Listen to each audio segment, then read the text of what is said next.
Hai, Assalamualaikum warahmatullahi wabarakatuh.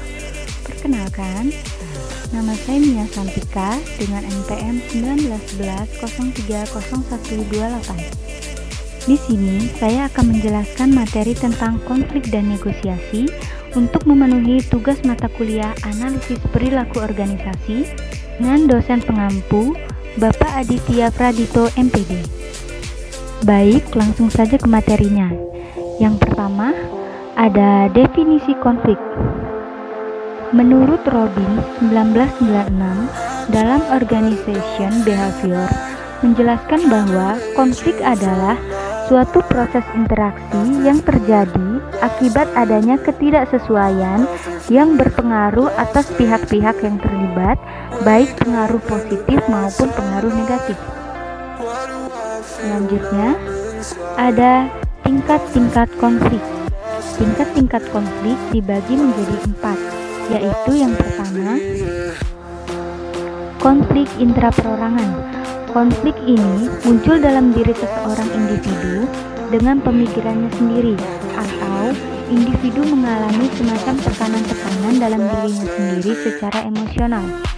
Yang kedua, ada konflik antar perorangan. Konflik antar perorangan terjadi antara satu individu dengan individu lain atau lebih.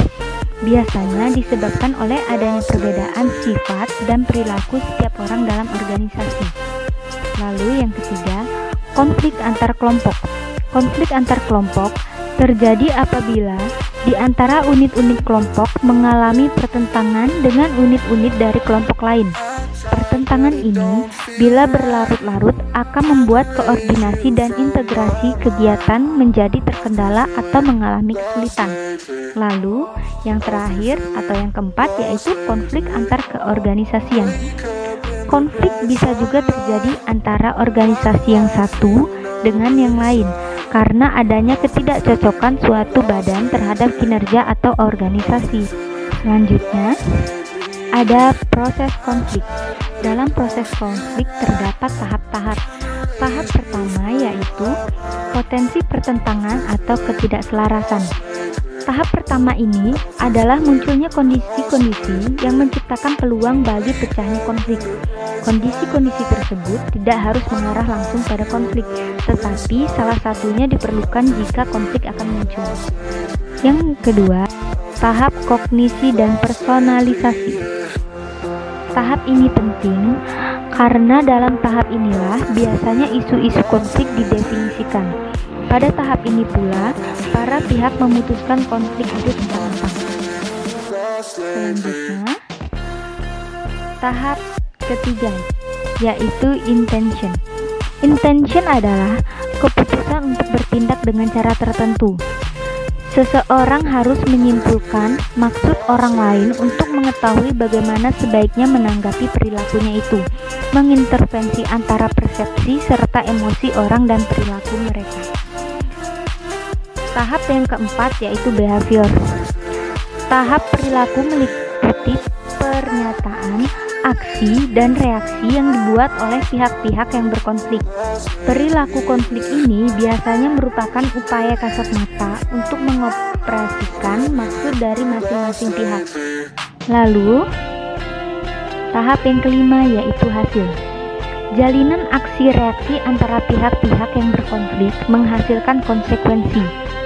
Akibat atau konsekuensi itu biasanya bersifat fungsional dalam arti konflik tersebut menghasilkan kinerja kelompok, atau juga bisa bersifat disfungsional karena justru menghambat kinerja kelompok. Selanjutnya, strategi manajemen konflik. Strategi manajemen konflik diterapkan untuk menjadikan konflik dan pemecahannya sebagai pendinamisasi dan pengoptimalan pencapaian tujuan organisasi. Gordon Miftah dalam Sophia 2008 mengemukakan secara umum bahwa strategi manajemen konflik adalah sebagai berikut. Strategi menang kalah. Strategi ini ada kalanya pihak tertentu menggunakan wewenang atau kekuasaan untuk memenangkan atau menekan pihak lain. Lalu strategi kalah-kalah. Strategi ini dapat berupa kompromi di mana kedua belah pihak berkorban untuk kepentingan bersama. Lalu, strategi menang-menang. Konflik dipecahkan melalui metode problem solving. Metode ini dianggap paling baik karena tidak ada pihak yang dirugikan. S.C. March 1976 menunjukkan bahwa metode pemecahan masalah mempunyai hubungan positif dengan manajemen konflik yang efektif, dan pemecahan masalah banyak dipergunakan oleh pihak-pihak yang memiliki kekuasaan tetapi lebih suka bekerja sama. Materi berikutnya yaitu tentang definisi negosiasi. Negosiasi adalah suatu upaya yang dilakukan antar pihak-pihak yang berkonflik dengan maksud untuk mencari jalan keluar untuk menyelesaikan pertentangan yang sesuai kesepakatan bersama. Selanjutnya, strategi negosiasi. Strategi negosiasi dibagi menjadi dua, yaitu yang pertama, negosiasi menang kalah atau win-lose.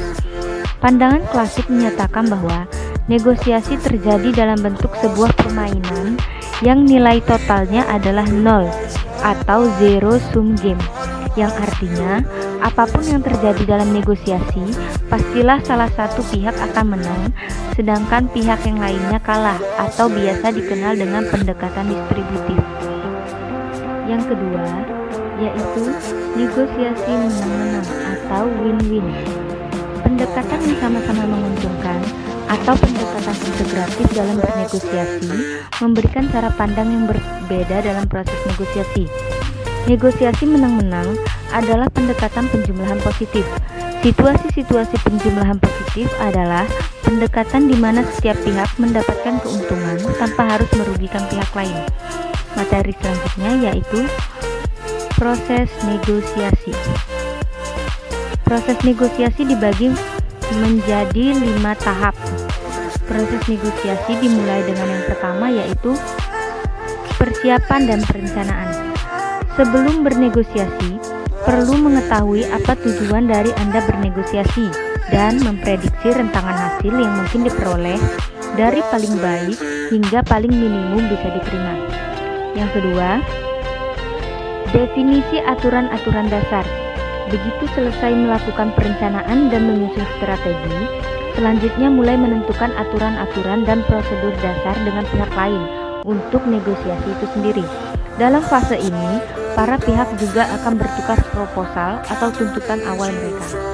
Yang ketiga, klarifikasi dan justifikasi.